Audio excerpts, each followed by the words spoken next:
ఇక రెండవదిగా మనం ఆలోచన చేస్తే అదే అధ్యాయంలో 20వ వచనాన్ని మనం చూస్తాం. చూడండి, నీ శత్రువులను నీ చేతికి అప్పగించిన సర్వోన్నతుడకు దేవుడు స్తుతింపబడును గాక అనియు చెప్పెను. చాలు. అంటే రెండవదిగా మెల్కీసెదెకు చెప్తున్నాడు ఏమనంటే, అబ్రహాము నీ శత్రువులను నీ చేతికి అప్పగించిన వాడు ఎవరో తెలుసా? సర్వోన్నతుడగు దేవుడు. ఎందుకంటే ఈయనకి అన్నిటి మీద అధికారం ఉంది కదా. ఇప్పుడు 5 రాజులు తమ సైన్యాలతో యుద్ధానికి వచ్చారు. అబ్రహాం ఏమో తన పనివారిని తీసుకుని వెళ్ళి యుద్ధానికి వెళ్ళాడు. ఎవరు బలవంతులు? ఆ 5 రాజులు, వారి సైన్యాలే బలవంతులు. కానీ అలాంటి వారిని కూడా అబ్రహాము చేతికి దేవుడు అప్పగించేశాడు. ఎందుకంటే అబ్రహాము కంటే బలవంతులు ఆ 5 రాజులైతే, ఆ 5 రాజుల కంటే ఉన్నతమైన వాడెవరు? సర్వోన్నతుడగు దేవుడు. కాబట్టి ఆయనకి ఏ అధికారమైనా లోబడుతుంది. దేవునికి మహిమ కలుగును గాక. కాబట్టి నీ శత్రువులను నీ చేతికి అప్పగించిన వాడు ఎవరో తెలుసా?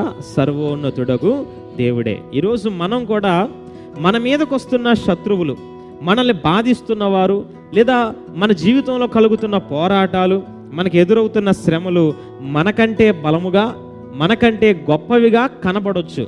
మనము వాటి ముందు చాలా చిన్నవారుగా ఉండొచ్చు. కానీ మీరు భయపడకండి. ఎందుకంటే మనము ఆరాధిస్తున్న దేవుడు అన్నిటికంటే పైనున్న సర్వోన్నతుడు. మనకి ఏది లోబడదు, కానీ ఆయనకి అన్నీ లోబడతాయి కదండి. ఆయనకి అన్నీ లోబడతాయి. భూమి, ఆకాశం, సముద్రము, గాలి ఇవన్నీ లోబడతాయి. ఎందుకంటే ఈయన అన్నిటికంటే పైన ఉన్నవాడు. ఒకటి మనం చేయాల్సింది ఏంటో తెలుసా? నీవు ఈ సర్వోన్నతుడకు దేవునికి లోబడితే ఆ సర్వోన్నతుడకు దేవుడు అన్నిటినీ నీకు లోపరుస్తాడు. ఆమేన్. అర్థమైందని చెప్పిన మాట. మనం ఏం చేయాలండి? దేవునికి లోబడాలి. మనం ఆయనకి భయపడాలి. మనం ఆయనకి విధేయతను చూపించాలి. అప్పుడు నీకంటే బలమైన నీ శత్రువులను కూడా నీ కాళ్ళ దగ్గర దేవుడు తెచ్చి పడేస్తాడు. నిన్ను బాధిస్తున్న వారు ఎంత బలవంతులైనా వారిని నీకు లోబడేలాగా నీ చేతికి అప్పగిస్తాడు. ఎందుకంటే నీవు దేవునికి లోబడుతున్నావు గనక. కానీ మనం దేవునికి లోబడకుండా మనం దేన్ని జయించలేము. కాబట్టి సర్వోన్నతుడకు దేవునికి మనము లోబడితే ఆయన మన శత్రులను మన చేతికి అప్పగిస్తాడు. అయితే ఇదంతా జరిగిన తర్వాత సొదొమ రాజు ఏం చేశాడంటే, ఆయన అంటాడు అబ్రహాముతో, మనుషుల్ని నాకు ఇచ్చే ఆస్తంతటిని నువ్వు తీసుకో అని చెప్తాడు. మీకు తెలుసు కదా ఆ సందర్భం. కాబట్టి సొదొమ రాజు చెప్తాడు ఏమనంటే అబ్రహాముతో, మనుషుల్ని నాకు ఇచ్చేసి ఆస్తి అంతటిని నువ్వు తీసుకో అంటే, అక్కడ మళ్ళీ అబ్రహాం చెప్తాడు. మనం 22వ వచనం చదువుతాం. చదవండి. అబ్రాము, నేనే అబ్రామును ధనవంతునిగా చేసేదనని నీవు చెప్పకుండానట్లు ఒక నూలు పోగైనను చెప్పుల వారనైనను నీ వాటిలో ఏదైనను తీసుకునని ఆకాశమునకు భూమికిని సృష్టికర్తయును సర్వోన్నతుడును దేవుడునైనా యెహోవా ఎదుట నా చేయి ఎత్తి ప్రమాణము చేసి ఉన్నాను. ఆస్తంతా నువ్వు తీసుకో అని చెప్తే అబ్రహాం అంటాడు ఏమనంటే, నీది నాకు ఏది వద్దు. ఎందుకో తెలుసా? నేనే నిన్ను దీవించానని చెప్పి అందరికి నువ్వు చెప్పుకుంటావు. కానీ నన్ను దీవించేవాడు ఎవరు?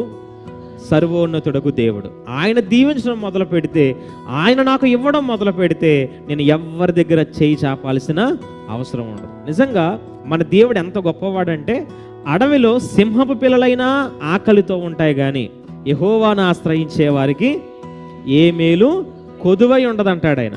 దేవునికి మహిమ కలుగును గాక. కానీ మనము మన దేవుడు ఎంత సర్వోన్నతుడో, ఎంత అధికారం కలిగిన వాడో తెలియక వాళ్ళ వైపు వీళ్ళ వైపు మనము చూస్తున్నాం. వాళ్ళు వీళ్ళు మనకు సహాయం చేస్తారు అనుకుంటాం. కానీ గుర్తుపెట్టుకోండి, అబ్రహాం లాగా సర్వోన్నతుడకు దేవుడు నాకు ఉన్నాడు. ఆయన నా అవసరాలను తీరుస్తాడు, నన్ను పోషిస్తాడు, నన్ను దీవిస్తాడని ఆయన వైపు చూడండి. అప్పుడు మనుషుల సహాయం మనము కోరుకోం. వారి వైపు మనం చేతులు చాపం. మన చేతులు ఎప్పుడు దేవుని వైపు మాత్రమే చాపబడాలి. దేవునికి మహిమ కలుగును గాక. ఎందుకంటే ఆయన ప్రతి జీవి యొక్క కోరికని తృప్తిపరచడానికి తన గుప్పిలిని విప్పుతున్నాడు. అలాంటి దేవుడు మన వైపు ఎందుకు తన చేయి చాపడు? ఎవరి పనుల్లో వాళ్ళు ఉన్నారు. చాపుతాడా లేదా? చాపుతాడు కదండి. కాబట్టి ఆయన వైపు మనం చూడాలి. సర్వోన్నతుడకు దేవుడు మనల్ని దీవిస్తే దాన్ని ఆపేవారు లేరు.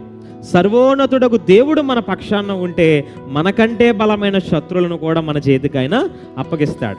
సర్వోన్నతుడకు దేవుడు మనతో ఉంటే, ఆయన మనల్ని దీవిస్తే మనుషుల వైపు మనం చూడాల్సిన అవసరమే ఉండదు. దేవునికి మహిమ కలుగును గాక. కాబట్టి ఈ